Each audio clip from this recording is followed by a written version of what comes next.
വിശുദ്ധ പൗലോസ് ശ്ലീഹ ഹെബ്രായർക്ക് എഴുതിയ ലേഖനം 1-ാം അധ്യായം. ദൈവപുത്രൻ.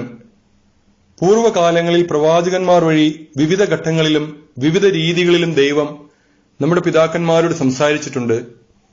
എന്നാൽ ഈ അവസാന നാളുകളിൽ തന്റെ പുത്രൻ വഴി അവിടുന്ന് നമ്മോട് സംസാരിച്ചിരിക്കുന്നു. അവനെ അവിടുന്ന് സകലത്തിന്റെയും അവകാശിയായി നിയമിക്കുകയും അവൻ മുഖേന പ്രപഞ്ചത്തെ സൃഷ്ടിക്കുകയും ചെയ്തു.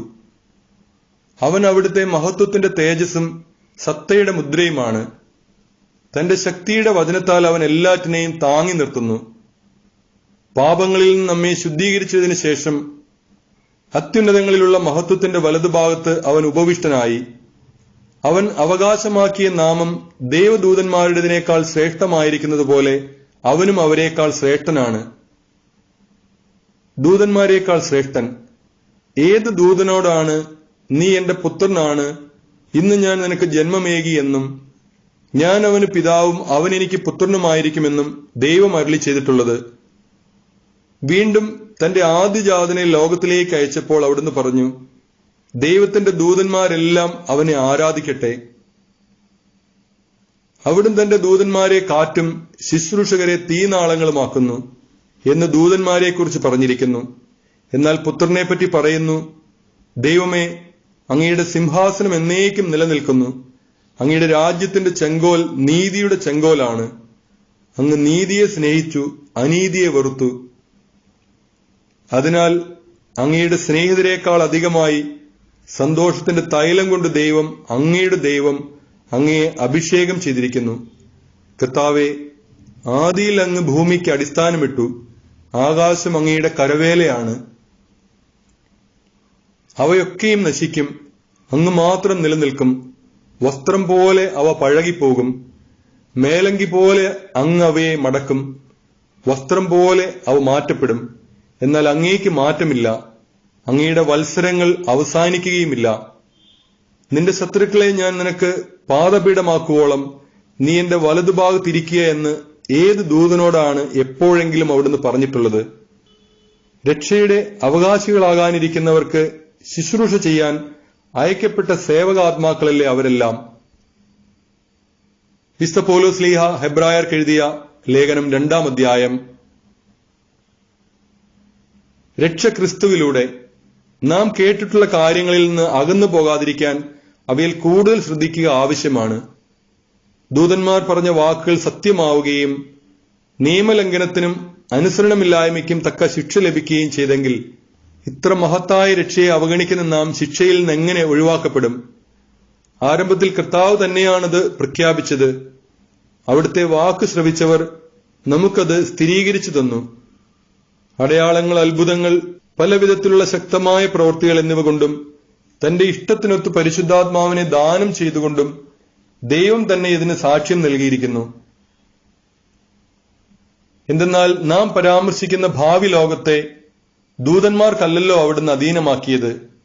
ഇതേക്കുറിച്ച് ഒരിടത്ത് ഇങ്ങനെ സാക്ഷ്യപ്പെടുത്തിയിരിക്കുന്നു, അങ്ങ് മനുഷ്യനെ ഓർക്കാൻ അവൻ ആരാണ്? അങ്ങ് ശ്രദ്ധിക്കാൻ മനുഷ്യപുത്രൻ ആരാണ്? ദൂതന്മാരെക്കാൾ അല്പം താഴ്ന്നവനായ അങ്ങ് അവനെ സൃഷ്ടിച്ചു. മഹിമയും ബഹുമാനവും കൊണ്ട് അവനെ കിരീടമണിയിച്ചു. സമസ്തവും അവന്റെ പാദങ്ങളുടെ കീഴിലാക്കി. എല്ലാം അവന്റെ അധീനതയിലാക്കിയപ്പോൾ അവന് കീഴ്പ്പെടാത്തതായി ഒന്നും അവിടുന്ന് അവശേഷിപ്പിച്ചില്ല. എന്നാൽ എല്ലാം അവന് അധീനമായതായി നാം കാണുന്നില്ല. മരണത്തെ ആശ്ലേഷിക്കാനായി ദൂതന്മാരെക്കാൾ അല്പം താഴ്ത്തപ്പെട്ടവനായ യേശു മരണത്തിന് അധീനനാവുകയും മഹത്വത്തിന്റെയും ബഹുമാനത്തിന്റെയും കിരീടം അണിഞ്ഞവനായി കാണപ്പെടുകയും ചെയ്തു. ആർക്കുവേണ്ടിയും ആരു മൂലവും എല്ലാം നിലനിൽക്കുന്നുവോ, ആരനേകം പുത്രന്മാരെ മഹത്വത്തിലേക്ക് നയിക്കുന്നുവോ, ആ രക്ഷയുടെ കർത്താവിനെ അവിടുന്ന് സഹനം വഴി പരിപൂർണനാക്കുക തികച്ചും ഉചിതമായിരുന്നു. വിശുദ്ധീകരിക്കുന്നവനും വിശുദ്ധീകരിക്കപ്പെടുന്നവരും ഉത്ഭവിക്കുന്നത് ഒരുവനിൽ നിന്ന് തന്നെ. അതിനാൽ അവരെ സഹോദരർ എന്ന് വിളിക്കാൻ അവൻ ലജ്ജിച്ചില്ല. അവൻ പറയുന്നു, അങ്ങേ നാമം എന്റെ സഹോദരരെ ഞാൻ അറിയിക്കും. സഭാമധ്യേ അങ്ങേക്ക് ഞാൻ സ്തുതിഗീതം ആലപിക്കും. വീണ്ടും ഞാൻ അവനിൽ വിശ്വാസം അർപ്പിക്കുമെന്നും ഇതാ ഞാനും എനിക്ക് ദൈവം നൽകിയ മക്കളുമെന്നും അവൻ പറയുന്നു. മക്കൾ ഒരേ മാംസത്തിലും രക്തത്തിലും ഭാഗഭാക്കുകളാകുന്നത് പോലെ അവനും അവയിൽ ഭാഗഭാക്കായി. അത് മരണത്തിന്മേൽ അധികാരമുള്ള പിശാചിനെ തന്റെ മരണത്താൽ നശിപ്പിച്ച് മരണഭയത്തോടെ ജീവിതകാലം മുഴുവൻ അടിമത്തത്തിൽ കഴിയുന്നവരെ രക്ഷിക്കുന്നതിനു വേണ്ടിയാണ്. എന്തെന്നാൽ അവൻ സ്വന്തമായി എടുത്തത് ദൈവദൂതന്മാരെയല്ല, അബ്രാഹത്തിന്റെ സന്തതിയെയാണ്. ജനങ്ങളുടെ പാപങ്ങൾക്ക് പരിഹാരം ചെയ്യുന്നതിനു വേണ്ടി ദൈവിക കാര്യങ്ങളിൽ വിശ്വസ്തനും കരുണയുള്ളവനുമായ പ്രധാന പുരോഹിതനാകാൻ അവൻ എല്ലാ കാര്യങ്ങളിലും തന്റെ സഹോദരരോട് സദൃശനാകേണ്ടിയിരുന്നു. അവൻ പീഡ സഹിക്കുകയും പരീക്ഷിക്കപ്പെടുകയും ചെയ്തതുകൊണ്ട് പരീക്ഷിക്കപ്പെടുന്നവരെ സഹായിക്കാൻ അവന് സാധിക്കുമല്ലോ. വിശുദ്ധ പൗലോസ്ലീഹ ഹെബ്രായർക്ക് എഴുതിയ ലേഖനം 3-ാം അധ്യായം. മോശയേക്കാൾ ശ്രേഷ്ഠൻ, സ്വർഗീയ വിളിയിൽ പങ്കാളികളായ വിശുദ്ധ സഹോദരരെ, നാം ഏറ്റുപറയുന്ന വിശ്വാസത്തിന്റെ അപ്പസ്തോലനും ശ്രേഷ്ഠ പുരോഹിതനുമായ യേശുവിനെപ്പറ്റി ചിന്തിക്കുവിൻ. മോശ ദൈവത്തിന്റെ ഭവനത്തിൽ വിശ്വസ്തനായിരുന്നതുപോലെ അവനും തന്നെ നിയോഗിച്ചവനോട് വിശ്വസ്തനായിരുന്നു. യേശു മോശയേക്കാൾ വളരെയേറെ മഹത്വമുള്ളവനായി കണക്കാക്കപ്പെടുന്നു. വീട് പണിതവൻ വീടിനേക്കാൾ പ്രാധാന്യം അർഹിക്കുന്നത് പോലെ തന്നെ ഓരോ വീടിനും നിർമ്മാതാവുണ്ടല്ലോ. എന്നാൽ സകലത്തിന്റെയും നിർമ്മാതാവ് ദൈവമാണ്. പറയപ്പെടാനിരുന്ന കാര്യങ്ങൾക്ക് സാക്ഷ്യം നൽകുന്നതിന് ദൈവത്തിന്റെ ഭവനം മുഴുവനിലും മോശ ഭൃത്യനെ പോലെ വിശ്വസ്തനായിരുന്നു. ക്രിസ്തു ആകട്ടെ അവിടുത്തെ ഭവനത്തിൽ പുത്രനെ പോലെയാണ്. ആത്മധൈര്യവും പ്രത്യാശയിലുള്ള അഭിമാനവും അവസാനം വരെ നാം മുറുകെ പിടിക്കുമെങ്കിൽ നാം അവിടുത്തെ ഭവനമായിരിക്കും. ദൈവിക വിശ്രാന്തി. പരിശുദ്ധാത്മാവ് പറയുന്നത് പോലെ ഇന്ന് നിങ്ങൾ അവിടുത്തെ സ്വരം ശ്രവിക്കുമ്പോൾ മരുഭൂമിയിലെ പരീക്ഷണകാലത്തുണ്ടായ പ്രകോപനത്തിൽ എന്നതുപോലെ നിങ്ങളുടെ ഹൃദയം കഠിനമാക്കരുത്. അവിടെ നിങ്ങളുടെ പിതാക്കന്മാർ 40 വർഷം എന്നെ പരീക്ഷിക്കുകയും എന്റെ പ്രവൃത്തികൾ കാണുകയും ചെയ്തു. അതിനാൽ ആ തലമുറയോട് ഞാൻ കോപിച്ചു പറഞ്ഞു, അവർ സദാ തങ്ങളുടെ ഹൃദയത്തിൽ തെറ്റ് ചെയ്യുന്നു. എന്റെ വഴികൾ അവർ മനസ്സിലാക്കിയിട്ടില്ല. എന്റെ ക്രോധത്തിൽ ഞാൻ ശബ്ദം ചെയ്തു പറഞ്ഞതുപോലെ അവർ ഒരിക്കലും എന്റെ വിശ്രമത്തിലേക്ക് പ്രവേശിക്കുകയില്ല. എന്റെ സഹോദരരെ, ജീവിക്കുന്ന ദൈവത്തിൽ നിന്ന് നിങ്ങൾ ആരും വിശ്വാസരഹിതമായ ദുഷ്ടഹൃദയം മൂലം അകന്നു പോകാതിരിക്കാൻ ശ്രദ്ധിക്കുവിൻ. ഇന്ന് എന്ന് വിളിക്കപ്പെടുന്ന ദിവസങ്ങൾ ഉള്ള കാലത്തോളം എല്ലാ ദിവസവും നിങ്ങൾ പരസ്പരം ഉപദേശിക്കുവിൻ. ഇത് നിങ്ങൾ പാപത്തിന്റെ വഞ്ചനയാൽ കഠിന ഹൃദയരാകാതിരിക്കുവാനാണ്. എന്തെന്നാൽ നമ്മുടെ ആദ്യ വിശ്വാസത്തെ അവസാനം വരെ മുറുകെ പിടിക്കുമെങ്കിൽ മാത്രമേ നാം ക്രിസ്തുവിൽ പങ്കുകാരാവുകയുള്ളൂ. ഇപ്രകാരം പറയപ്പെട്ടിരിക്കുന്നു, ഇന്ന് നിങ്ങൾ അവന്റെ സ്വരം ശ്രവിക്കുമ്പോൾ എതിർപ്പിന്റെ കാലത്തെന്നതുപോലെ നിങ്ങളുടെ ഹൃദയം കഠിനമാക്കരുത്. ദൈവത്തിന്റെ സ്വരം ശ്രവിച്ചിട്ടും ചിലരെല്ലാം എതിർപ്പ് കാണിച്ചില്ലേ? മോശയുടെ നേതൃത്വത്തിൽ ഈജിപ്തിൽ നിന്ന് പുറത്തു വന്നവരല്ലേ അവർ? അവരുമായല്ലേ അവർ 40 വത്സരം മല്ലടിച്ചത്? അവരുടെ ശരീരങ്ങളല്ലേ പാപം മൂലം മരുഭൂമിയിൽ നിബന്ധിച്ചത്? അനുസരണക്കേട് കാണിച്ചവരോടല്ലേ ഒരിക്കലും തന്റെ വിശ്രമത്തിലേക്ക് പ്രവേശിക്കുകയില്ലെന്ന് അവിടുന്ന് ആണയിട്ട് പറഞ്ഞത്? അങ്ങനെ വിശ്വാസം നിമിത്തമാണ് അവർക്ക് പ്രവേശിക്കാൻ സാധിക്കാതെ വന്നതെന്ന് നാം കാണുന്നു. വിശുദ്ധ പൗലോസ്ലീഹ ഹെബ്രായർക്ക് എഴുതിയ ലേഖനം 4-ാം അധ്യായം. അവിടുന്ന് നൽകുന്ന വിശ്രമത്തിലേക്ക് നാം പ്രവേശിക്കുമെന്ന വാഗ്ദാനം നിലനിൽക്കുമ്പോൾ തന്നെ അതിൽ പ്രവേശിക്കാൻ കഴിയാത്തവരായി നിങ്ങൾ ആരെങ്കിലും കാണപ്പെടുമോ എന്ന് നാം ഭയപ്പെടണം. അവർക്കെന്നതുപോലെ തന്നെയാണ് നമുക്കും സുവിശേഷം ലഭിച്ചത്. എന്നാൽ അവർ കേട്ട വചനം അവർക്ക് പ്രയോജനപ്പെട്ടില്ല, കാരണം അവർ അത് വിശ്വസിച്ചില്ല. എന്നാൽ വിശ്വസിച്ചവരായ നാം വിശ്രമത്തിലേക്ക് പ്രവേശിക്കുന്നു. ലോകത്തെ സൃഷ്ടിച്ചു കഴിഞ്ഞപ്പോൾ തന്നെ അവിടുത്തെ ജോലി പൂർത്തീകരിക്കപ്പെട്ടു. എങ്കിലും അവിടുന്ന് പറഞ്ഞിരിക്കുന്നു, എന്റെ ക്രോധത്തിൽ ഞാൻ ശപഥം ചെയ്തതുപോലെ അവരൊരിക്കലും എന്റെ വിശ്രമത്തിലേക്ക് പ്രവേശിക്കുകയില്ല. 7-ാം ദിവസത്തെപ്പറ്റി ഒരിടത്ത് ഇങ്ങനെ പറഞ്ഞിരിക്കുന്നു, തന്റെ എല്ലാ പ്രവർത്തനങ്ങൾക്കും ശേഷം 7-ാം ദിവസം ദൈവം വിശ്രമിച്ചു. വീണ്ടും ഇങ്ങനെ പറഞ്ഞിരിക്കുന്നു, അവർ ഒരിക്കലും എന്റെ വിശ്രമത്തിലേക്ക് പ്രവേശിക്കുകയില്ല. എന്നാൽ ചിലർ ഇനിയും പ്രവേശിക്കാനുണ്ട്. മുൻപ് സുവിശേഷം ശ്രവിച്ചവരാകട്ടെ അനുസരണക്കേട് മൂലം പ്രവേശിച്ചിട്ടുമില്ല. അതിനാൽ അവിടുന്ന് ഒരു പ്രത്യേക ദിവസം, അതായത് ഇന്ന് നിശ്ചയിച്ചിരിക്കുന്നു. അവിടുന്ന് മുൻപ് പറഞ്ഞിട്ടുള്ളതുപോലെ ദാവീദ് വഴി വീണ്ടും പറയുന്നു, ഇന്നെങ്കിലും നിങ്ങൾ അവന്റെ സ്വരം ശ്രവിച്ചിരുന്നെങ്കിൽ എത്ര നന്നായിരുന്നു. നിങ്ങളുടെ ഹൃദയം കഠിനമാക്കരുത്. ജോഷുവ അവർക്ക് വിശ്രമം കൊടുത്തിരുന്നെങ്കിൽ പിന്നീട് ദൈവം മറ്റൊരു ദിവസത്തെപ്പറ്റി പറയുമായിരുന്നില്ല. അതിനാൽ ദൈവജനത്തിന് ഒരു സാബത്ത് വിശ്രമം ലഭിക്കാനിരിക്കുന്നു. എന്തെന്നാൽ ദൈവത്തിന്റെ വിശ്രമത്തിലേക്ക് പ്രവേശിക്കുന്നവൻ അവിടുത്തെ പോലെ തന്റെ ജോലിയിൽ നിന്ന് വിരമിക്കുന്നു. അതുപോലുള്ള അനുസരണക്കേട് മൂലം അധപ്പതിക്കാതിരിക്കുന്നതിന് നമുക്കും ആ വിശ്രമത്തിലേക്ക് പ്രവേശിക്കാൻ ഉത്സുകരായിരിക്കാം.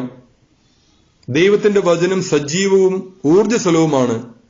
ഇരുതല വാളിനേക്കാൾ മൂർച്ചയേറിയതും ചേതനയിലും ആത്മാവിലും സന്ധിബന്ധങ്ങളിലും മജ്ജയിലും തുളച്ചു കയറി ഹൃദയത്തിന്റെ വിചാരങ്ങളെയും നിയോഗങ്ങളെയും വിവേചിക്കുന്നതുമാണ്. അവന്റെ മുൻപിൽ ഒരു സൃഷ്ടിയും മറഞ്ഞിരിക്കുന്നില്ല. അവിടുത്തെ കൺമുമ്പിൽ സകലതും അനാവൃതവും വ്യക്തവുമാണ്. നാം കണക്ക് ബോധിപ്പിക്കേണ്ടതും അവിടുത്തെ സന്നിധിയിലാണ്. പ്രധാന പുരോഹിതൻ, സ്വർഗത്തിലേക്ക് കടന്നുപോയ ശ്രേഷ്ഠനായ ഒരു പ്രധാന പുരോഹിതൻ, ദൈവപുത്രനായ യേശു നമുക്കുള്ളതുകൊണ്ട് നമ്മുടെ വിശ്വാസത്തെ നമുക്ക് മുറുകെ പിടിക്കാം. നമ്മുടെ ബലഹീനതകളിൽ നമ്മോട് സഹതപിക്കാൻ കഴിയാത്ത ഒരു പ്രധാന പുരോഹിതനല്ല നമുക്കുള്ളത്. പിന്നെയോ ഒരിക്കലും പാപം ചെയ്തിട്ടില്ലെങ്കിലും എല്ലാ കാര്യങ്ങളിലും നമ്മെ പോലെ തന്നെ പരീക്ഷിക്കപ്പെട്ടവനാണ് അവൻ. അതിനാൽ വേണ്ട സമയത്ത് കരുണയും കൃപാവരവും ലഭിക്കുന്നതിനായി നമുക്ക് പ്രത്യാശയോടെ കൃപാവരത്തിന്റെ സിംഹാസനത്തെ സമീപിക്കാം. വിശുദ്ധ പൗലോസ്ലീഹ ഹെബ്രായർക്ക് എഴുതിയ ലേഖനം 5-ാം അധ്യായം. ജനങ്ങളിൽ നിന്ന് ജനങ്ങൾക്ക് വേണ്ടി തിരഞ്ഞെടുക്കപ്പെടുന്ന പ്രധാന പുരോഹിതൻ ദൈവിക കാര്യങ്ങൾക്ക് നിയമിക്കപ്പെടുന്നത് പാപപരിഹാരത്തിനായി ബലികളും കാഴ്ചകളും അർപ്പിക്കാനാണ്. അവൻ തന്നെ ബലഹീനനായതുകൊണ്ട് അജ്ഞരോടും വഴിതെറ്റിയവരോടും വേണ്ടത്ര സഹതാപത്തോടെ പെരുമാറാൻ അവന് കഴിയും. ഇക്കാരണത്താൽ അവൻ ജനങ്ങളുടെ പാപങ്ങൾക്ക് വേണ്ടി എന്ന പോലെ സ്വന്തം പാപങ്ങൾക്ക് വേണ്ടിയും ബലി സമർപ്പിക്കാൻ കടപ്പെട്ടിരിക്കുന്നു. അഹ്റോനെ പോലെ ദൈവത്താൽ വിളിക്കപ്പെടുകയല്ലാതെ ആരും സ്വയം ഈ ബഹുമതി ഏറ്റെടുക്കുകയല്ല. അതുപോലെ തന്നെ ക്രിസ്തുവും പ്രധാന പുരോഹിതനാകുന്നതിന് തന്നെ മഹത്വപ്പെടുത്തിയില്ല. നീ എന്റെ പ്രിയപുത്രനാണ്, ഇന്ന് ഞാൻ നിനക്ക് ജന്മമേകി എന്ന് അവനോട് പറഞ്ഞവൻ തന്നെയാണ് അവനെ മഹത്വപ്പെടുത്തിയത്. അവിടുന്ന് വീണ്ടും പറയുന്നു, മെൽക്കിസദേക്കിന്റെ ക്രമപ്രകാരം നീ എന്നേക്കും പുരോഹിതനാണ്. തന്റെ ഐഹിക ജീവിതകാലത്ത് ക്രിസ്തു മരണത്തിൽ നിന്ന് തന്നെ രക്ഷിക്കാൻ കഴിവുള്ളവന് കണ്ണീരോടും വലിയ വിലാപത്തോടും കൂടെ പ്രാർത്ഥനകളും യാചനകളും സമർപ്പിച്ചു. അവന്റെ ദൈവഭയം മൂലം അവന്റെ പ്രാർത്ഥന കേട്ടു. പുത്രനായിരുന്നിട്ടും തന്റെ സഹനത്തിലൂടെ അവൻ അനുസരണം അഭ്യസിച്ചു. പരിപൂർണനാക്കപ്പെട്ടതുവഴി അവൻ തന്നെ അനുസരിക്കുന്നവർക്കെല്ലാം നിത്യരക്ഷയുടെ ഉറവിടമായി. എന്തെന്നാൽ മെൽക്കിസദേക്കിന്റെ ക്രമപ്രകാരം അവൻ പ്രധാന പുരോഹിതനായി ദൈവത്താൽ നിയോഗിക്കപ്പെട്ടു. വിശ്വാസത്യാഗത്തിനെതിരെ ഇതേക്കുറിച്ച് ഇനിയും ധാരാളം ഞങ്ങൾക്ക് പറയാനുണ്ട്. നിങ്ങൾ ഗ്രഹിക്കുന്നതിൽ പിന്നോക്കമായതുകൊണ്ട് അതെല്ലാം വിശദീകരിക്കുക വിഷമമാണ്. ഇതിനകം നിങ്ങളെല്ലാവരും പ്രബോധകരാകേണ്ടിയിരുന്നവരാണ്. പക്ഷെ ദൈവവചനത്തിന്റെ പ്രാഥമിക പാഠങ്ങൾ പോലും നിങ്ങളെ വീണ്ടും പഠിപ്പിക്കാൻ ഒരാൾ ആവശ്യമായിരിക്കുന്നു. നിങ്ങൾക്ക് പാലാണ് ആവശ്യം, കട്ടിയുള്ള ഭക്ഷണമല്ല. പാല് കുടിച്ച് ജീവിക്കുന്നവൻ നീതിയുടെ വചനം വിവേചിക്കാൻ വൈദഗ്ധ്യമില്ലാത്തവനാണ്. എന്തെന്നാൽ അവൻ ശിശുവാണ്. കട്ടിയുള്ള ഭക്ഷണം പക്വത വന്നവർക്കുള്ളതാണ്. അവർ തങ്ങളുടെ ശക്തിവിശേഷങ്ങളുടെ പരിശീലനത്താൽ നന്മ തിന്മകളെ വിവേചിച്ചറിയാൻ കഴിവുള്ളവരാണ്. വിശുദ്ധ പൗലോസ്ലീഹ ഹെബ്രായർക്ക് എഴുതിയ ലേഖനം 6-ാം അധ്യായം. അതിനാൽ ക്രിസ്തുവിന്റെ വചനത്തിന്റെ പ്രഥമ പാഠങ്ങൾ പിന്നിട്ട് നമുക്ക് പക്വതയിലേക്ക് വളരാം. നിർജീവ പ്രവർത്തികളിൽ നിന്നുള്ള തിരിച്ചുവരവ്, ദൈവത്തിലുള്ള വിശ്വാസം, ജ്ഞാനസ്നാനത്തെ സംബന്ധിക്കുന്ന പ്രബോധനം, കൈവയ്പ്, മരിച്ചവരുടെ ഉയർപ്പ്, നിത്യവിധി, ഇവയ്ക്ക് വീണ്ടും ഒരടിസ്ഥാനം ഇടേണ്ടതില്ല. ദൈവം അനുവദിക്കുന്നെങ്കിൽ നമുക്ക് മുന്നോട്ടു പോകാം. ഒരിക്കൽ പ്രകാശം ലഭിക്കുകയും സ്വർഗീയ സമ്മാനം ആസ്വദിച്ചറിയുകയും പരിശുദ്ധാത്മാവിൽ പങ്കുകാരാവുകയും ദൈവവചനത്തിന്റെ നന്മയും വരാനിരിക്കുന്ന യുഗത്തിന്റെ ശക്തിയും രുചിച്ചറിയുകയും ചെയ്തവർ വീണു പോവുകയാണെങ്കിൽ അവരെ അനുതാപത്തിലേക്ക് പുനരാനയിക്കുക അസാധ്യമാണ്. കാരണം അവർ ദൈവപുത്രനെ സ്വമനസ്സ അധിക്ഷേപിക്കുകയും വീണ്ടും കുരിശിൽ തറയ്ക്കുകയും ചെയ്തു. കൂടെ കൂടെ പെയ്യുന്ന മഴവെള്ളം കുടിക്കുകയും ആർക്കു വേണ്ടി കൃഷി ചെയ്യപ്പെടുന്നുവോ അവരുടെ പ്രയോജനത്തിനായി സസ്യങ്ങളെ മുളപ്പിക്കുകയും ചെയ്യുന്ന ഭൂമി ദൈവത്തിൽ നിന്ന് അനുഗ്രഹം പ്രാപിക്കുന്നു. ഞെരിഞ്ഞിലുകളും മുള്ളുകളുമാണ് പുറപ്പെടുവിക്കുന്നതെങ്കിലോ അത് പരിത്യക്തമാണ്, അതിന്മേൽ ശാപം ആസന്നവുമാണ്. ദഹിപ്പിക്കപ്പെടുക എന്നതായിരിക്കും അതിന്റെ അവസാനം. പ്രിയപ്പെട്ടവരെ, ഞങ്ങൾ ഇങ്ങനെ സംസാരിക്കുന്നുവെങ്കിലും ഉത്തമവും രക്ഷാകരവുമായ ഗുണങ്ങൾ നിങ്ങളിലുണ്ടെന്ന് ഞങ്ങൾക്ക് ബോധ്യമുണ്ട്. നിങ്ങളുടെ പ്രവൃത്തികളും വിശുദ്ധർക്ക് നിങ്ങൾ ചെയ്തതും ചെയ്യുന്നതുമായ ശുശ്രൂഷയിലൂടെ തന്റെ നാമത്തോട് കാണിച്ച സ്നേഹവും വിസ്മരിക്കാൻ മാത്രം നീതിരഹിതനല്ലല്ലോ ദൈവം. നിങ്ങളിൽ ഓരോരുത്തരും നിങ്ങളുടെ പ്രത്യാശയുടെ പൂർത്തീകരണത്തിനായി അവസാനം വരെ ഇതേ ഉത്സാഹം തന്നെ കാണിക്കണമെന്ന് ഞങ്ങൾ ആഗ്രഹിക്കുന്നു.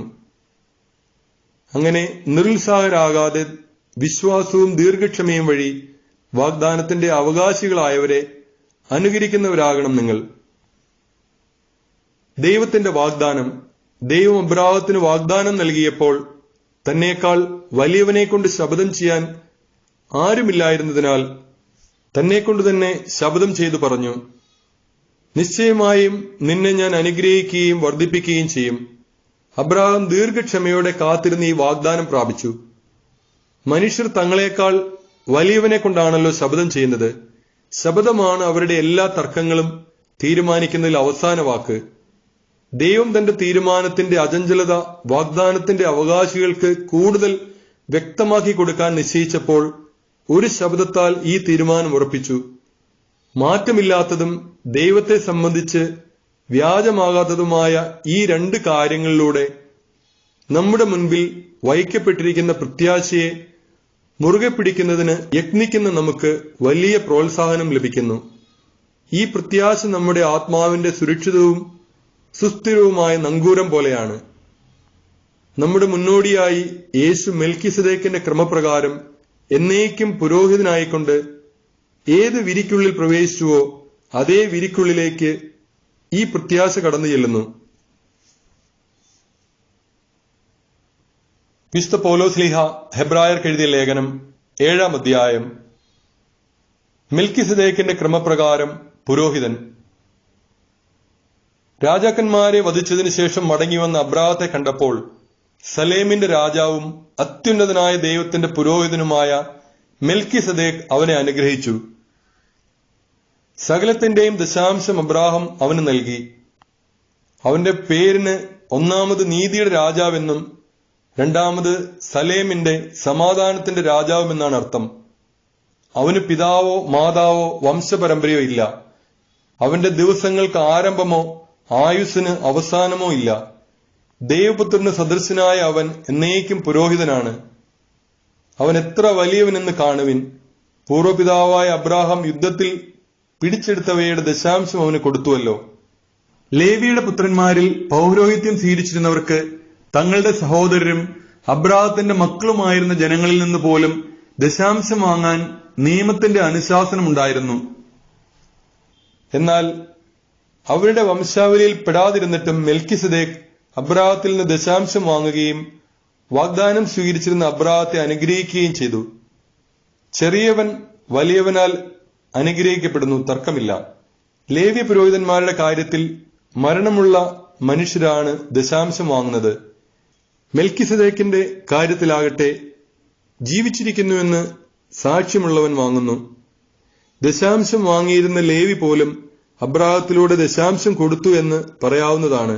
എന്തെന്നാൽ മെൽക്കിസദേക്ക് അബ്രാഹത്തെ കണ്ടുമുട്ടുമ്പോൾ ലേവി അബ്രാഹത്തിന്റെ അജ്ഞാത സന്താനമായിരുന്നു.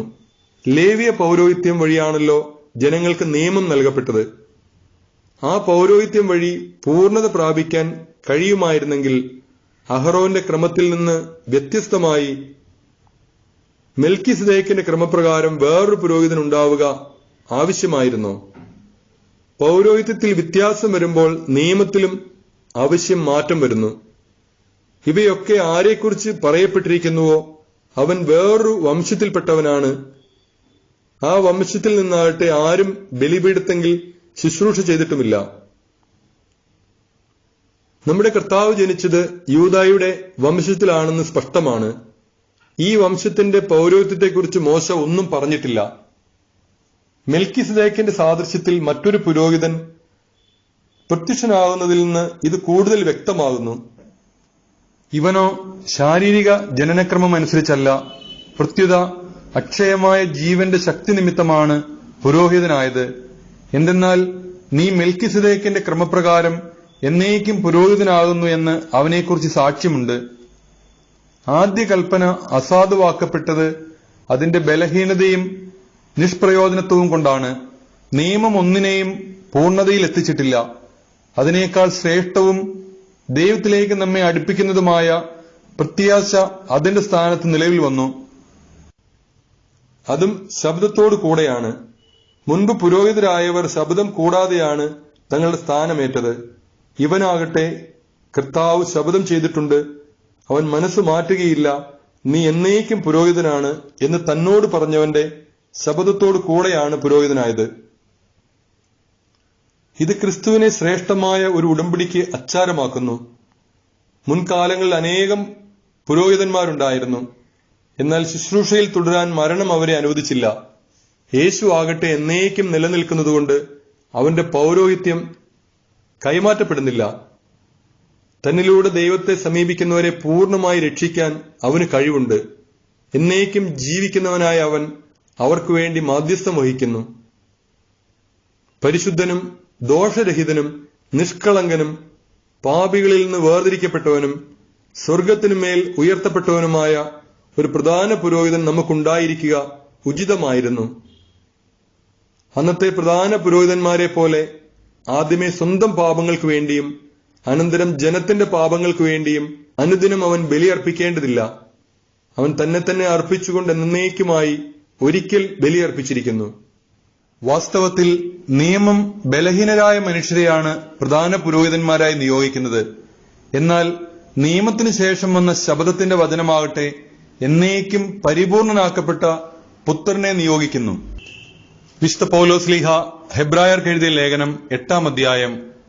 ക്രിസ്തു പുതിയ ഉടമ്പടിയുടെ മധ്യസ്ഥൻ. ഇതുവരെ പ്രതിപാദിച്ചതിന്റെ ചുരുക്കം ഇതാണ്.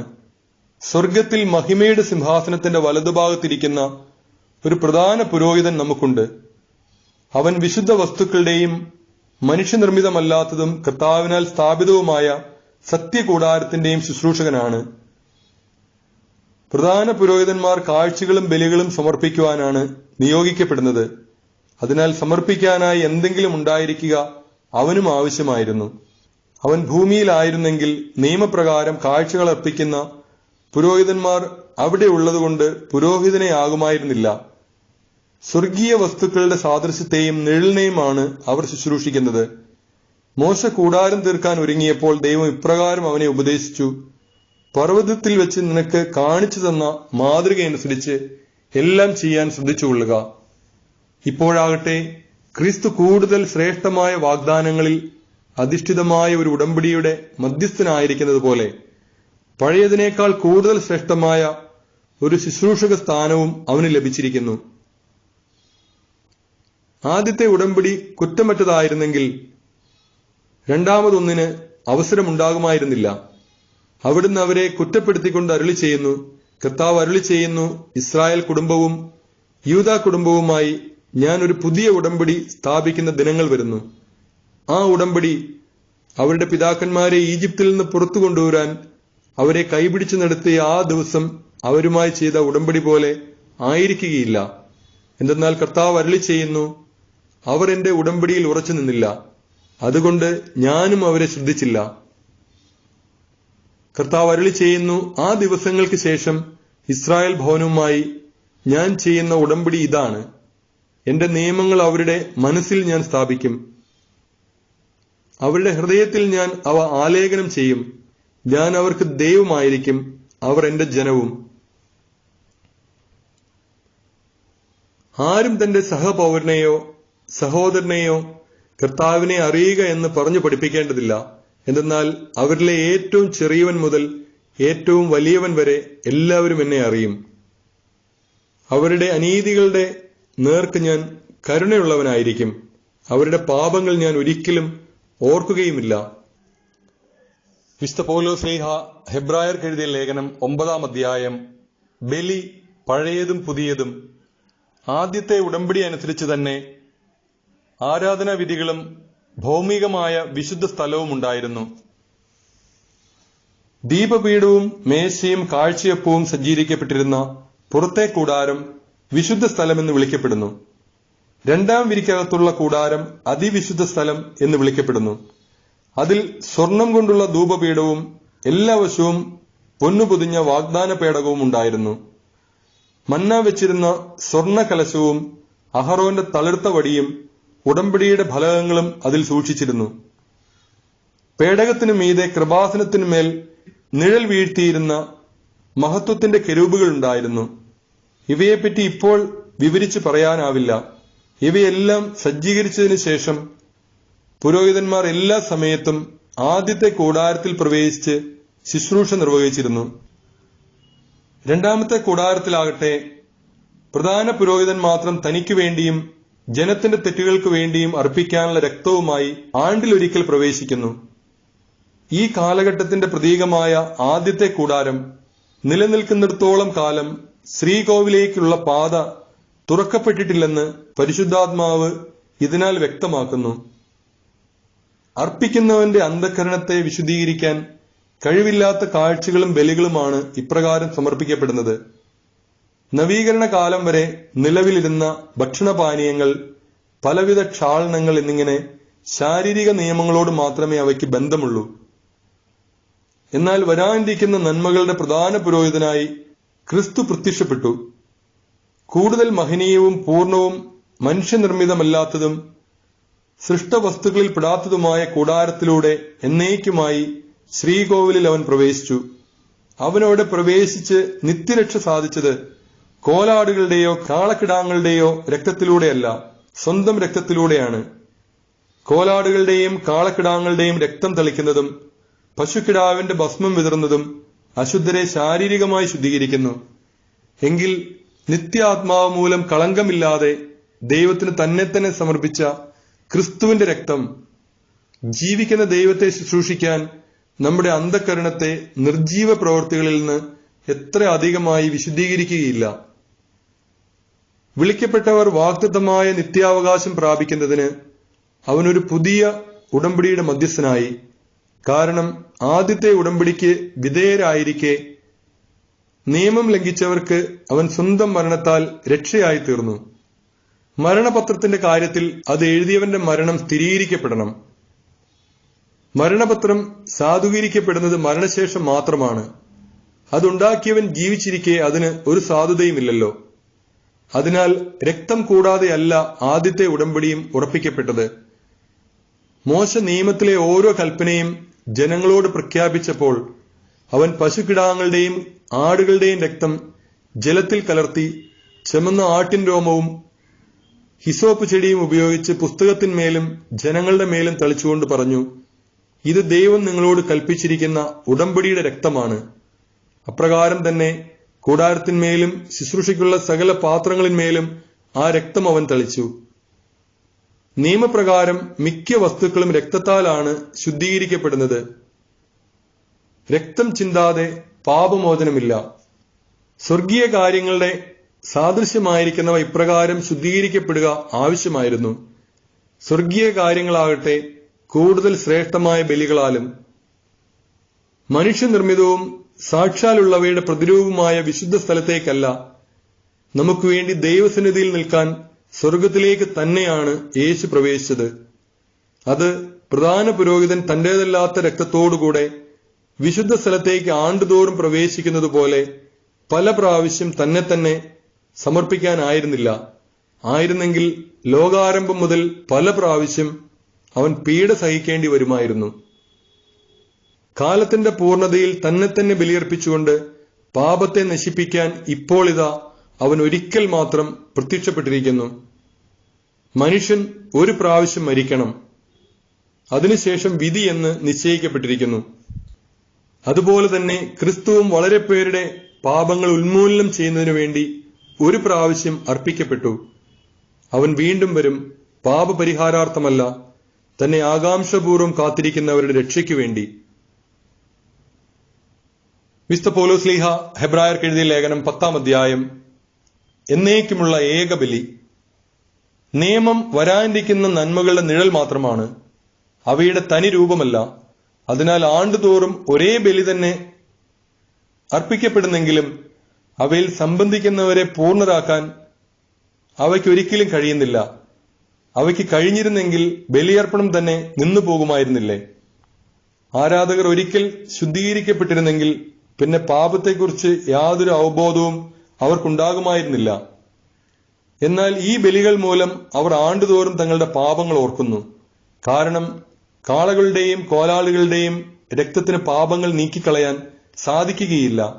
ഇതിനാൽ അവൻ ലോകത്തിലേക്ക് പ്രവേശിച്ചപ്പോൾ ഇങ്ങനെ അരുളി ചെയ്തു: ബലികളും കാഴ്ചകളും അവിടുന്ന് ആഗ്രഹിച്ചില്ല, എന്നാൽ അവിടുന്ന് എനിക്കൊരു ശരീരം സജ്ജമാക്കിയിരിക്കുന്നു. ദഹനബലികളിലും പാപപരിഹാര ബലികളിലും അവിടുന്ന് സംപ്രീതനായില്ല. അപ്പോൾ പുസ്തകത്തിന്റെ ആരംഭത്തിൽ എന്നെക്കുറിച്ച് എഴുതിയിരിക്കുന്നത് പോലെ ഞാൻ പറഞ്ഞു: ദൈവമേ, അവിടുത്തെ ഇഷ്ടം നിറവേറ്റാൻ ഇതാ ഞാൻ വന്നിരിക്കുന്നു. നിയമപ്രകാരം അർപ്പിക്കപ്പെട്ടിരുന്ന ബലികളും കാഴ്ചകളും ദഹനബലികളും പാപപരിഹാര ബലികളും അവിടുന്ന് ആഗ്രഹിക്കുകയോ ഇഷ്ടപ്പെടുകയോ ചെയ്തില്ല എന്ന് പറഞ്ഞപ്പോൾ തന്നെ ഇങ്ങനെ കൂട്ടിച്ചേർത്തു: അവിടുത്തെ ഹിതം നിറവേറ്റാൻ ഇതാ ഞാൻ വന്നിരിക്കുന്നു. രണ്ടാമത്തേത് സ്ഥാപിക്കാനായി ഒന്നാമത്തേത് അവൻ നീക്കിക്കളയുന്നു. ആ ഹിതമനുസരിച്ച് യേശുക്രിസ്തുവിന്റെ ശരീരം എന്നേക്കുമായി ഒരിക്കൽ സമർപ്പിക്കപ്പെട്ടതുവഴി നാം വിശുദ്ധീകരിക്കപ്പെട്ടിരിക്കുന്നു. പാപങ്ങൾ അകറ്റാൻ കഴിവില്ലാത്ത ബലികൾ ആവർത്തിച്ചർപ്പിച്ചുകൊണ്ട് ഓരോ പുരോഹിതനും ഓരോ ദിവസവും ശുശ്രൂഷ ചെയ്യുന്നു.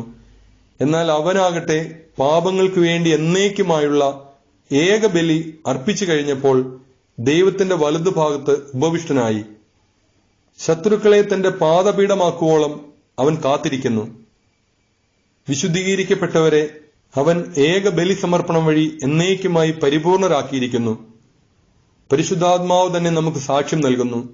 ആ ദിവസങ്ങൾക്ക് ശേഷം അവരുമായി ഞാൻ ഏർപ്പെടുന്ന ഉടമ്പടി ഇതാണ് എന്ന് കർത്താവ് അരുളി ചെയ്യുന്നു: എന്റെ നിയമങ്ങൾ അവരുടെ ഹൃദയങ്ങൾക്ക് ഞാൻ നൽകും, അവരുടെ മനസ്സുകളിൽ അവ ഞാൻ ആലേഖനം ചെയ്യും. അവിടുന്ന് തുടരുന്നു: അവരുടെ ദുഷ്പ്രവൃത്തികളും പാപങ്ങളും ഞാൻ ഇനി ഒരു കാരണവശാലും ഓർമ്മിക്കുകയില്ല. പാപമോചനം ഉള്ളിടത്ത് പാപപരിഹാര ബലി ആവശ്യമില്ലല്ലോ. ഉപദേശവും മുന്നറിയിപ്പും. എന്റെ സഹോദരരെ, യേശുവിന്റെ രക്തം മൂലം വിശുദ്ധ സ്ഥലത്തേക്ക് പ്രവേശിക്കാൻ നമുക്ക് മനോധൈര്യമുണ്ട്. എന്തെന്നാൽ തന്റെ ശരീരമാകുന്ന വിരിയിലൂടെ അവൻ നമുക്കായി നവീനവും സജീവവുമായ ഒരു പാത തുറന്നു തന്നിരിക്കുന്നു.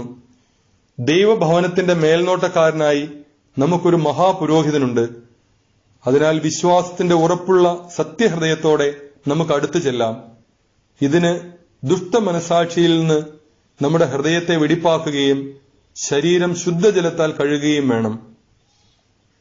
നമ്മോട് വാഗ്ദാനം ചെയ്തിരിക്കുന്നവൻ വിശ്വസ്തനാകയാൽ നമ്മുടെ പ്രത്യാശ ഏറ്റുപറയുന്നതിൽ നാം സ്ഥിരതയുള്ളവരായിരിക്കണം.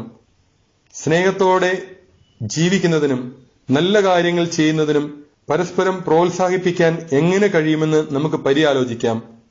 ചിലർ സാധാരണമായി ചെയ്യാറുള്ളതുപോലെ നമ്മുടെ സഭായോഗങ്ങൾ നാം ഉപേക്ഷിക്കരുത്. മാത്രമല്ല, ആ ദിനം അടുത്തു വരുന്നത് കാണുമ്പോൾ നിങ്ങൾ പരസ്പരം കൂടുതൽ കൂടുതൽ പ്രോത്സാഹിപ്പിക്കുകയും വേണം. സത്യത്തെ സംബന്ധിച്ച് പൂർണ്ണമായ അറിവ് ലഭിച്ചതിനു ശേഷം മനഃപൂർവ്വം നാം പാപം ചെയ്യുന്നെങ്കിൽ പാപങ്ങൾക്ക് വേണ്ടി അർപ്പിക്കപ്പെടാൻ പിന്നൊരു ബലി അവശേഷിക്കുന്നില്ല. മറിച്ച് ഭയങ്കരമായ ന്യായവിധിയുടെ സംഭീതമായ കാത്തിരിപ്പും ശത്രുക്കളെ വിഴുങ്ങിക്കളയുന്ന അഗ്നിയുടെ ക്രോധവും മാത്രമേ ഉണ്ടായിരിക്കൂ. മോശയുടെ നിയമം ലംഘിക്കുന്ന മനുഷ്യൻ കരുണ ലഭിക്കാതെ 2-3 സാക്ഷികളുടെ സാന്നിധ്യത്തിൽ മരിക്കുന്നു. ദൈവപുത്രനെ പുച്ഛിച്ചു തള്ളുകയും തന്നെ ശുദ്ധീകരിച്ച പുതിയ ഉടമ്പടിയുടെ രക്തത്തെ അശുദ്ധമാക്കുകയും കൃപയുടെ ആത്മാവിനെ അവമാനിക്കുകയും ചെയ്തവന് ലഭിക്കുന്ന ശിക്ഷ എത്ര കഠോരമായിരിക്കുമെന്നാണ് നിങ്ങൾ വിചാരിക്കുന്നത്? പ്രതികാരം എന്റേതാണ്, ഞാൻ പകരം വീട്ടുമെന്നും കർത്താവ് തന്റെ ജനത്തെ വിധിക്കുമെന്നും പറഞ്ഞവനെ നാം അറിയുന്നു. ജീവിക്കുന്ന ദൈവത്തിന്റെ കയ്യിൽ ചെന്നു വീഴുക വളരെ ഭയാനകമാണ്. നിങ്ങൾ പ്രബുദ്ധരാക്കപ്പെട്ടതിനു ശേഷം കഷ്ടപ്പാടുകളോട് കഠിനമായി പൊരുതി നിന്ന ആ കഴിഞ്ഞ കാലങ്ങൾ ഓർക്കുവിൻ. ചിലപ്പോഴെല്ലാം നിങ്ങൾ വേദനയ്ക്കും അധിക്ഷേപത്തിനും പരസ്യമായി വിഷയമാക്കപ്പെടുകയും മറ്റു ചിലപ്പോൾ ഇവ സഹിച്ചവരുമായി പങ്കുചേരുകയും ചെയ്തു. തടങ്കലിലായിരുന്നപ്പോൾ നിങ്ങൾ വേദനകൾ പങ്കിട്ടു. ധനത്തിന്റെ അപഹരണം സന്തോഷത്തോടെ നിങ്ങൾ സഹിച്ചു. എന്തെന്നാൽ കൂടുതൽ ഉത്കൃഷ്ടവും ശാശ്വതവുമായ ധനം നിങ്ങൾക്കുണ്ടെന്ന് നിങ്ങൾ അറിഞ്ഞിരുന്നു. നിങ്ങളുടെ ആത്മധൈര്യം നിങ്ങൾ നശിപ്പിച്ചു കളയരുത്. അതിന് വലിയ പ്രതിഫലം ലഭിക്കാനിരിക്കുന്നു. ദൈവത്തിന്റെ ഇഷ്ടം നിറവേറ്റി അവിടുത്തെ വാഗ്ദാനം പ്രാപിക്കാൻ നിങ്ങൾക്ക് സഹനശക്തി ആവശ്യമായിരിക്കുന്നു. ഇനി വളരെ കുറച്ചു സമയമേ ഉള്ളൂ. വരാനിരിക്കുന്നവൻ വരിക തന്നെ ചെയ്യും. അവൻ താമസിക്കുകയില്ല. എന്റെ നീതിമാൻ വിശ്വാസം മൂലം ജീവിക്കും. അവൻ പിന്മാറുന്നെങ്കിൽ എന്റെ ആത്മാവ് അവനിൽ പ്രസാദിക്കുകയില്ല. പിന്മാറി നശിപ്പിക്കപ്പെടുന്നവരുടെ കൂട്ടത്തിലല്ല, വിശ്വസിച്ച് ആത്മരക്ഷ പ്രാപിക്കുന്നവരുടെ കൂട്ടത്തിലാണ് നാം. വിശുദ്ധ പൗലോസ്ലീഹ ഹെബ്രായർക്ക് എഴുതിയ ലേഖനം 11-ാം അധ്യായം. പൂർവികരുടെ വിശ്വാസം. വിശ്വാസം എന്നത് പ്രത്യാശിക്കുന്നവ ലഭിക്കുമെന്ന ഉറപ്പും കാണപ്പെടാത്തവ ഉണ്ട് എന്ന ബോധ്യവുമാണ്. ഇതുമൂലമാണ് പൂർവികന്മാർ അംഗീകാരത്തിന് അർഹരായത്. ദൈവത്തിന്റെ വചനത്താൽ ലോകം സൃഷ്ടിക്കപ്പെട്ടെന്നും കാണപ്പെടുന്നവ കാണപ്പെടാത്തവയിൽ നിന്നുണ്ടായി എന്നും വിശ്വാസം മൂലം നാം അറിയുന്നു. വിശ്വാസം മൂലം ആബേൽ കായേന്റേതിനേക്കാൾ ശ്രേഷ്ഠമായ ബലി ദൈവത്തിന് സമർപ്പിച്ചു. അതിനാൽ അവൻ നീതിമാനായി അംഗീകരിക്കപ്പെട്ടു. അവൻ സമർപ്പിച്ച കാഴ്ചകളെക്കുറിച്ച് ദൈവം തന്നെ സാക്ഷ്യം നൽകി. അവൻ മരിച്ചെങ്കിലും തന്റെ വിശ്വാസത്തിലൂടെ ഇന്നും സംസാരിക്കുന്നു.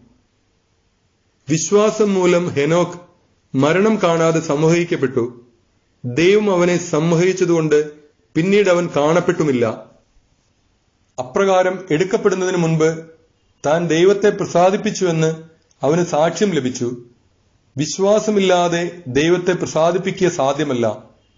ദൈവസന്നിധിയിൽ ശരണം പ്രാപിക്കുന്നവർ ദൈവം ഉണ്ടെന്നും തന്നെ അന്വേഷിക്കുന്നവർക്ക് അവിടുന്ന് പ്രതിഫലം നൽകുമെന്നും വിശ്വസിക്കണം. വിശ്വാസം മൂലമാണ് നോഹ അന്നുവരെ കാണപ്പെടാതിരുന്നവയെപ്പറ്റി ദൈവം മുന്നറിയിപ്പ് കൊടുത്തപ്പോൾ തന്റെ വീട്ടുകാരുടെ രക്ഷയ്ക്ക് വേണ്ടി ഭയഭക്തിയോടെ പെട്ടകം നിർമ്മിച്ചത്. ഇതുമൂലം അവൻ ലോകത്തെ കുറ്റം വിധിക്കുകയും വിശ്വാസത്തിൽ നിന്നുളവാകുന്ന നീതിയുടെ അവകാശിയാവുകയും ചെയ്തു. വിശ്വാസം മൂലം അബ്രാഹാം തനിക്ക് അവകാശമായി ലഭിക്കാനുള്ള സ്ഥലത്തേക്ക് പോകാൻ വിളിക്കപ്പെട്ടപ്പോൾ അനുസരിച്ചു. എവിടേക്കാണ് പോകേണ്ടതെന്നറിയാതെയാണ് അവൻ പുറപ്പെട്ടത്. വിശ്വാസത്തോടെ അവൻ വാഗ്ദത്ത ഭൂമിയിൽ വിദേശിയെപ്പോലെ കഴിഞ്ഞു. അതേ വാഗ്ദാനത്തിന്റെ അവകാശികളായ ഇസ്ഹാക്കിനോടും യാക്കോബിനോടുമൊത്ത് അവൻ കൂടാരങ്ങളിൽ താമസിച്ചു. ദൈവം സംവിധാനം ചെയ്തതും നിർമ്മിച്ചതും അടിസ്ഥാനം ഉറപ്പിച്ചതുമായ ഒരു നഗരത്തെ അവൻ പ്രതീക്ഷിച്ചിരുന്നു. തന്നോട് വാഗ്ദാനം ചെയ്തവൻ വിശ്വസ്തനാണെന്ന് വിചാരിച്ചതുകൊണ്ട് പ്രായം കവിഞ്ഞിട്ടും സാറ വിശ്വാസം മൂലം ഗർഭധാരണത്തിനു വേണ്ട ശക്തി പ്രാപിച്ചു.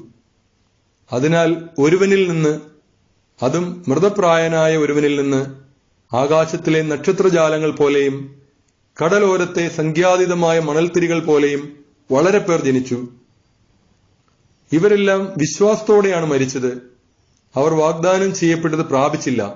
എങ്കിലും ദൂരെ നിന്ന് അവയെ കണ്ട് അഭിവാദനം ചെയ്യുകയും തങ്ങൾ ഭൂമിയിൽ അന്യരും പരദേശികളുമാണെന്ന് ഏറ്റുപറയുകയും ചെയ്തു.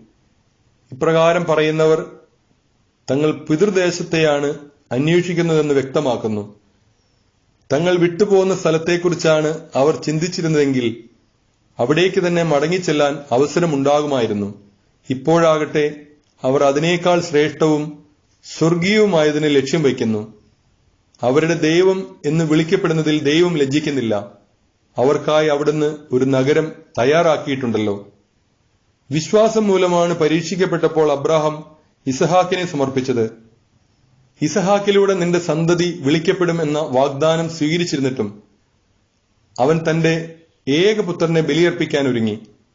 മരിച്ചവരിൽ നിന്ന് മനുഷ്യരെ ഉയർപ്പിക്കാൻ പോലും ദൈവത്തിന് കഴിയുമെന്ന് അവൻ വിചാരിച്ചു. അതുകൊണ്ട് ആലങ്കാരികമായി പറഞ്ഞാൽ ഇസഹാക്കിനെ അവന് തിരിച്ചു കിട്ടി. വരാനിരിക്കുന്ന കാര്യങ്ങളെക്കുറിച്ചുള്ള വിശ്വാസത്താൽ ഇസഹാക്ക് യാക്കോബിനെയും ഏസാവിനെയും അനുഗ്രഹിച്ചു. ആസന്നമരണനായ യാക്കോബ് തന്റെ വടി ഊന്നി നിന്ന് ആരാധിച്ചുകൊണ്ട് ജോസഫിന്റെ മക്കളെ ഓരോരുത്തരെയും വിശ്വാസത്തോടെ അനുഗ്രഹിച്ചു. ജോസഫ് മരിക്കുമ്പോൾ വിശ്വാസം മൂലം ഇസ്രായേൽ മക്കളുടെ പുറപ്പാടിനെ മനസ്സിൽ കണ്ടുകൊണ്ട് തന്റെ അസ്ഥികൾ എന്ത് ചെയ്യണമെന്ന് നിർദ്ദേശങ്ങൾ കൊടുത്തു. വിശ്വാസം മൂലം മോശയെ അവൻ ജനിച്ചപ്പോൾ മാതാപിതാക്കന്മാർ 3 മാസത്തേക്ക് ഒളിച്ചുവെച്ചു. എന്നാൽ കുട്ടി സുന്ദരനാണെന്ന് അവർ കണ്ടു. രാജകൽപ്പനയെ അവർ ഭയപ്പെട്ടില്ല. മോശ വളർന്നു വന്നപ്പോൾ ഫറവോയുടെ മകളുടെ മകൻ എന്ന് വിളിക്കപ്പെടുന്നത് വിശ്വാസം മൂലം അവൻ നിഷേധിച്ചു. പാപത്തിന്റെ നൈമിഷിക സുഖങ്ങൾ ആസ്വദിക്കുന്നതിനേക്കാൾ ദൈവജനത്തിന്റെ കഷ്ടപ്പാടുകളിൽ പങ്കുചേരുന്നതിനാണ് അവൻ ഇഷ്ടപ്പെട്ടത്. ക്രിസ്തുവിനെ പ്രതി സഹിക്കുന്ന നിന്ദനങ്ങൾ ഈജിപ്തിലെ നിധികളേക്കാൾ വിലയേറിയ സമ്പത്തായി അവൻ കരുതി. തനിക്ക് ലഭിക്കാനിരുന്ന പ്രതിഫലത്തിലാണ് അവൻ ദൃഷ്ടി പതിപ്പിച്ചത്. രാജകോപം ഭയപ്പെടാതെ വിശ്വാസത്താൽ അവൻ ഈജിപ്ത് വിട്ടു. അദൃശ്യനായവനെ ദർശിച്ചാൽ എന്ന പോലെ അവൻ സഹിച്ചു നിന്നു. ആദിജാതന്മാരെ കൊല്ലുന്നവൻ അവരെ സ്പർശിക്കാതിരിക്കുന്നതിന് വിശ്വാസത്തിൽ അവൻ പെസഹ ആചരിക്കുകയും രക്തം തളിക്കുകയും ചെയ്തു. വിശ്വാസത്താൽ അവർ വരണ്ട ഭൂമിയിലൂടെ എന്ന വിധം ചെങ്കടൽ കടന്നു. എന്നാൽ ഈജിപ്തുകാർ അപ്രകാരം ചെയ്യാൻ ശ്രമിച്ചപ്പോൾ കടൽ അവരെ വിഴുങ്ങിക്കളഞ്ഞു. വിശ്വാസത്തോടെ ഇസ്രായേൽ ജനം ജെറീക്കോയുടെ കോട്ടകൾ 7 ദിവസം വലത്തുവച്ചപ്പോൾ അവ ഇടിഞ്ഞു വീണു. വേശ്യയായ റാഹാബ് വിശ്വാസം നിമിത്തം ചാരന്മാരെ സമാധാനത്തിൽ സ്വീകരിച്ചതുകൊണ്ട് അവൾ അവിശ്വാസികളോടൊപ്പം നശിച്ചില്ല. കൂടുതലായി എന്താണ് ഞാൻ പറയേണ്ടത്? ഗിദെയോൻ, ബാറക്, സാംസൺ, ജഫ്ത, ദാവീദ്, സാമുവൽ ഇവരെക്കുറിച്ചും പ്രവാചകന്മാരെക്കുറിച്ചും പ്രതിപാദിക്കാൻ സമയം പോരാ. അവർ വിശ്വാസത്തിലൂടെ രാജ്യങ്ങൾ പിടിച്ചടക്കി, നീതി നടപ്പാക്കി, വാഗ്ദാനങ്ങൾ സ്വീകരിച്ചു, സിംഹങ്ങളുടെ വായ്കൾ പൂട്ടി, അഗ്നിയുടെ ശക്തി കെടുത്തി, വാളിന്റെ വായ്ത്തലയിൽ നിന്ന് രക്ഷപ്പെട്ടു, ബലഹീനതയിൽ നിന്ന് ശക്തി ആർജിച്ചു, യുദ്ധത്തിൽ ശക്തന്മാരായി, വിദേശ സേനകളെ കീഴ്പ്പെടുത്തി, സ്ത്രീകൾക്ക് തങ്ങളുടെ മരിച്ചുപോയവരെ പുനരുജ്ജീവനത്തിലൂടെ തിരിച്ചു കിട്ടി. ചിലർ മരണം വരെ പ്രഹരിക്കപ്പെട്ടു. മെച്ചപ്പെട്ട പുനരുദ്ധാനം പ്രാപിക്കാൻ വേണ്ടി പീഡയിൽ നിന്ന് രക്ഷപ്പെടാൻ അവർ കൂട്ടാക്കിയില്ല. ചിലർ പരിഹാസവും ചമ്മട്ടിയടിയും ബന്ധനവും കാരാഗ്രഹവാസവും സഹിച്ചു. ചിലരെ കല്ലെറിഞ്ഞു, ചിലരെ വിചാരണ ചെയ്തു, ചിലർ 2 വെട്ടിമുറിക്കപ്പെട്ടു, ചിലർ വാളുകൊണ്ട് വധിക്കപ്പെട്ടു, ചിലർ ചെമ്മരി ആടുകളുടെയും കോലാടുകളുടെയും തോല് ധരിച്ചു. നിസ്സഹായരായും വേദനിക്കുന്നവരായും പീഡിതരായും അലഞ്ഞു നടന്ന് അവരെ സ്വന്തമാക്കാനുള്ള യോഗ്യത ലോകത്തിനില്ലായിരുന്നു. വനത്തിലും മലകളിലും ഗുഹകളിലും മാളങ്ങളിലുമായി അവർ അലഞ്ഞു തിരിഞ്ഞു. വിശ്വാസം മൂലം ഇവരെല്ലാം അംഗീകാരം പ്രാപിച്ചെങ്കിലും വാഗ്ദാനം ചെയ്യപ്പെട്ടത് പ്രാപിച്ചില്ല. കാരണം നമ്മെ കൂടാതെ അവർ പരിപൂർണരാക്കപ്പെടരുത് എന്ന് കണ്ട് ദൈവം നമുക്കായി കുറെ കൂടെ ശ്രേഷ്ഠമായവ നേരത്തെ കണ്ടുവച്ചിരുന്നു. വിശുദ്ധ പൗലോസ്ലീഹ ഹെബ്രായർക്ക് എഴുതിയ ലേഖനം 12-ാം അധ്യായം. പിതൃശിക്ഷണം. നമുക്ക് ചുറ്റും സാക്ഷികളുടെ വലിയ സമൂഹമുള്ളതിനാൽ നമ്മെ വിഷമിപ്പിക്കുന്ന ഭാരവും പാപവും നമുക്ക് നീക്കിക്കളയാം. നമുക്കായി നിശ്ചയിച്ചിരിക്കുന്ന ഈ ഓട്ടപ്പന്തയം സ്ഥിരോത്സാഹത്തോടെ നമുക്ക് ഓടിത്തീർക്കാം. നമ്മുടെ വിശ്വാസത്തിന്റെ നാഥനും അതിനെ പൂർണ്ണതയിൽ എത്തിക്കുന്നവനുമായ യേശുവിനെ മുന്നിൽ കണ്ടുകൊണ്ട് വേണം നാം ഓടാൻ. അവൻ തനിക്കുണ്ടായിരുന്ന സന്തോഷം ഉപേക്ഷിച്ച് അവമാനം വകവയ്ക്കാതെ കുരിശ് ക്ഷമയോടെ സ്വീകരിച്ചു. ദൈവസിംഹാസനത്തിന്റെ വലതുഭാഗത്ത് അവൻ അവരോധിക്കപ്പെടുകയും ചെയ്തു. ആകയാൽ മനോധൈര്യം അസ്തമിച്ച് നിങ്ങൾ തളർന്നു പോകാതിരിക്കാൻ വേണ്ടി അവൻ തന്നെ എതിർത്ത പാപികളിൽ നിന്ന് എത്രമാത്രം സഹിച്ചെന്ന് ചിന്തിക്കുവിൻ. പാപത്തിനെതിരായുള്ള സമരത്തിൽ നിങ്ങൾക്ക് ഇനിയും രക്തം ചൊരിയേണ്ടി വന്നിട്ടില്ല. നിങ്ങളെ പുത്രന്മാരെന്ന് അഭിസംബോധന ചെയ്തുകൊണ്ടുള്ള ആ ഉപദേശം നിങ്ങൾ മറന്നുപോയോ? എന്റെ മകനെ, കർത്താവിന്റെ ശിക്ഷണത്തെ നീ നിസ്സാരമാക്കരുത്. അവൻ ശാസിക്കുമ്പോൾ നീ നഷ്ടധൈര്യനാകുകയുമരുത്. താൻ സ്നേഹിക്കുന്നവന് കർത്താവ് ശിക്ഷണം നൽകുന്നു. മക്കളായി സ്വീകരിക്കുന്നവരെ പ്രഹരിക്കുകയും ചെയ്യുന്നു. ശിക്ഷണത്തിനു വേണ്ടിയാണ് നിങ്ങൾ സഹിക്കേണ്ടത്. മക്കളോടെന്ന പോലെ ദൈവം നിങ്ങളോട് പെരുമാറുന്നു. പിതാവിന്റെ ശിക്ഷണം ലഭിക്കാത്ത ഏത് മകനാണുള്ളത്?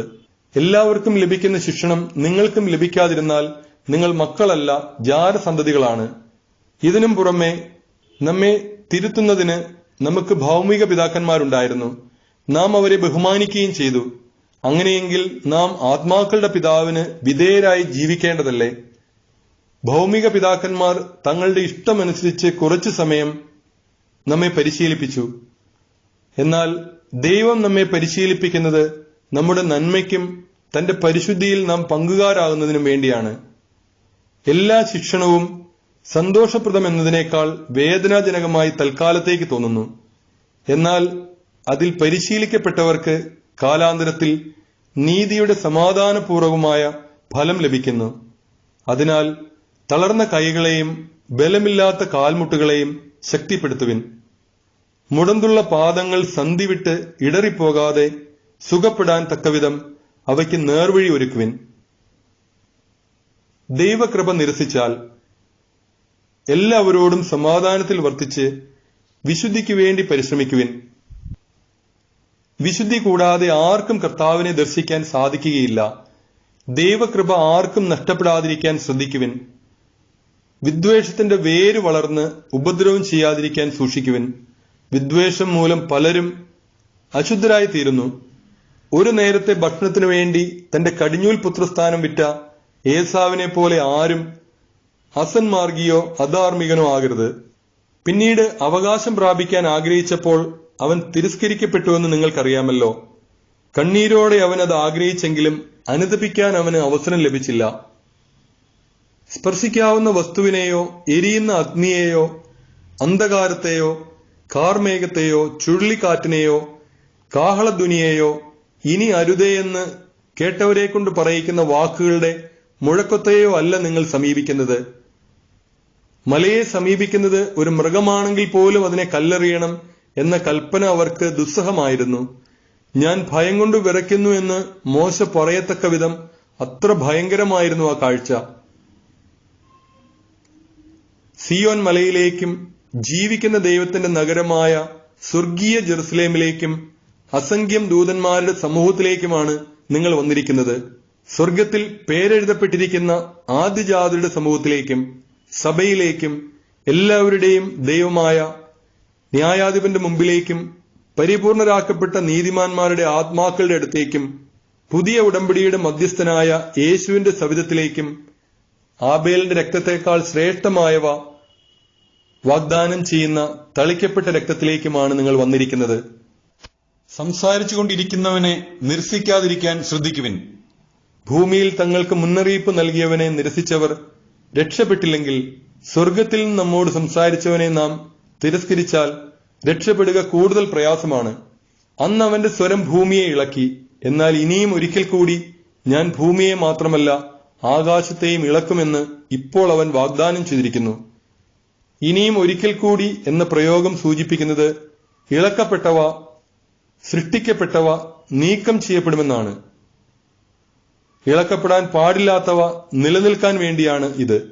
സുസ്ഥിരമായ ഒരു രാജ്യം ലഭിച്ചതിൽ നമുക്ക് നന്ദിയുള്ളവരായിരിക്കാം. അങ്ങനെ ദൈവത്തിന് സ്വീകാര്യമായ ആരാധന ഭയഭക്തിയാദരങ്ങളോടെ സമർപ്പിക്കാം. കാരണം നമ്മുടെ ദൈവം ദഹിപ്പിക്കുന്ന അഗ്നിയാണ്. വിശുദ്ധ പൗലോസ് ശ്ലീഹ ഹെബ്രായർക്ക് എഴുതിയ ലേഖനം 13-ാം അധ്യായം. ഉപദേശങ്ങൾ. സഹോദരരെ, സ്നേഹം നിലനിൽക്കട്ടെ. ആതിഥ്യ മര്യാദ മറക്കരുത്. അതുവഴി ദേവദൂതന്മാരെ അറിയാതെ സൽക്കരിച്ചവരുണ്ട്. തടവുകാരോട് നിങ്ങളും അവരോടൊപ്പം തടവിലായിരുന്നാൽ എന്ന പോലെ പെരുമാറുവിൻ. നിങ്ങൾക്കും ഒരു ശരീരമുള്ളതുകൊണ്ട് പീഡിപ്പിക്കപ്പെടുന്നവരോട് പരിഗണന കാണിക്കുവിൻ. എല്ലാവരുടെ ഇടയിലും വിവാഹം മാന്യമായി കരുതപ്പെടട്ടെ. മണവറ മലിനമാകാതിരിക്കട്ടെ. കാരണം അസന്മാർഗികളെയും വ്യഭിചാരികളെയും ദൈവം വിധിക്കും. നിങ്ങളുടെ ജീവിതം ദ്രവ്യാഗ്രഹത്തിൽ നിന്ന് സ്വതന്ത്രമായിരിക്കട്ടെ. ഉള്ളതുകൊണ്ട് തൃപ്തിപ്പെടുവിൻ. ഞാൻ നിന്നെ ഒരു വിധത്തിലും അവഗണിക്കുകയോ ഉപേക്ഷിക്കുകയോ ഇല്ല എന്ന് അവിടുന്ന് പറഞ്ഞിട്ടുണ്ടല്ലോ. അതിനാൽ നമുക്ക് ആത്മധൈര്യത്തോടെ പറയാം, കർത്താവാണ് എന്റെ സഹായകൻ, ഞാൻ ഭയപ്പെടുകയില്ല. മനുഷ്യൻ എന്നോട് എന്ത് ചെയ്യാൻ കഴിയും? നിങ്ങളോട് ദൈവവചനം പ്രസംഗിച്ച നിങ്ങളുടെ നേതാക്കന്മാരെ ഓർക്കുവിൻ. അവരുടെ ജീവിതചര്യയുടെ ഫലം കണക്കിലെടുത്ത് അവരുടെ വിശ്വാസം അനുകരിക്കുവിൻ. യേശുക്രിസ്തു ഇന്നലെയും ഇന്നും എന്നും ഒരേ ആൾ തന്നെയാണ്. വിവിധങ്ങളും വിചിത്രങ്ങളുമായ പ്രബോധനങ്ങൾ നിങ്ങളെ വഴിതെറ്റിക്കരുത്. ഭക്ഷണത്താലല്ല, കൃപാവരത്താൽ ഹൃദയത്തെ ശക്തമാക്കുന്നതാണ് ഉചിതം. ഭക്ഷണത്തിൽ ശ്രദ്ധിക്കുന്നവർക്ക് ഒരു പ്രയോജനവും ലഭിക്കുന്നില്ല. നമുക്കൊരു ബലിപീഠമുണ്ട്, അതിൽ നിന്ന് ഭക്ഷിക്കാൻ കൂടാരത്തിൽ ശുശ്രൂഷ ചെയ്യുന്നവർക്ക് അവകാശമില്ല. കാരണം പ്രധാന പുരോഹിതൻ പാപപരിഹാരത്തിന് ബലിപീഠത്തിലേക്ക് കൊണ്ടുപോകുന്ന രക്തം എടുത്ത മൃഗങ്ങളുടെ ശരീരം ദഹിപ്പിക്കപ്പെടുന്നത് പാളയത്തിന് പുറത്തുവച്ചാണ്. സ്വന്തം രക്തത്തിലൂടെ ജനത്തെ വിശുദ്ധീകരിക്കാൻ ക്രിസ്തുവും കവാടത്തിന് പുറത്തുവച്ച് പീഡനമേറ്റു. അവനുവേണ്ടി അവമാനം സഹിച്ചുകൊണ്ട് നമുക്ക് പാളയത്തിന് പുറത്തിറങ്ങി അവന്റെ അടുത്തേക്ക് പോകാം. എന്തെന്നാൽ ഇവിടെ നമുക്ക് നിലനിൽക്കുന്ന നഗരമില്ല, വരാനുള്ള നഗരത്തെയാണല്ലോ നാം അന്വേഷിക്കുന്നത്. അവനിലൂടെ നമുക്ക് എല്ലായ്പ്പോഴും ദൈവത്തിന് സ്തുതിയുടെ ബലി, അവന്റെ നാമത്തെ ഏറ്റുപറയുന്ന അധരങ്ങളുടെ ഫലങ്ങൾ അർപ്പിക്കാം. നന്മ ചെയ്യുന്നതിലും നിങ്ങൾക്കുള്ളവ പങ്കുവെക്കുന്നതിലും ഉപേക്ഷ വരുത്തരുത്. അത്തരം ബലികൾ ദൈവത്തിന് പ്രീതികരമാണ്. നിങ്ങളുടെ നേതാക്കന്മാരെ അനുസരിക്കുകയും അവർക്ക് വിധേയരായിരിക്കുകയും ചെയ്യുവിൻ. കണക്കേൽപ്പിക്കാൻ കടപ്പെട്ട മനുഷ്യരെ പോലെ അവർ നിങ്ങളുടെ ആത്മാക്കളുടെ മേൽനോട്ടം വഹിക്കുന്നു. അങ്ങനെ അവർ സന്തോഷപൂർവം സങ്കടം കൂടാതെ ആ കൃത്യം ചെയ്യുന്നതിനിടയാകട്ടെ, അല്ലെങ്കിൽ അത് നിങ്ങൾക്ക് പ്രയോജനരഹിതമായിരിക്കും. ഞങ്ങൾക്ക് വേണ്ടി പ്രാർത്ഥിക്കുവിൻ. എല്ലാ കാര്യത്തിലും മാന്യമായി പെരുമാറുന്നതിന് ആഗ്രഹിക്കുന്ന ഒരു നല്ല മനസാക്ഷിയാണ് ഞങ്ങളുടേതെന്ന ബോധ്യം ഞങ്ങൾക്കുണ്ട്. ഞാൻ എത്രയും വേഗം നിങ്ങളുടെ അടുത്ത് തിരിച്ചു വരുന്നതിന് നിങ്ങൾ ഏറെ ശുഷ്കാന്തിയോടെ പ്രാർത്ഥിക്കണമെന്ന് ഞാൻ അപേക്ഷിക്കുന്നു.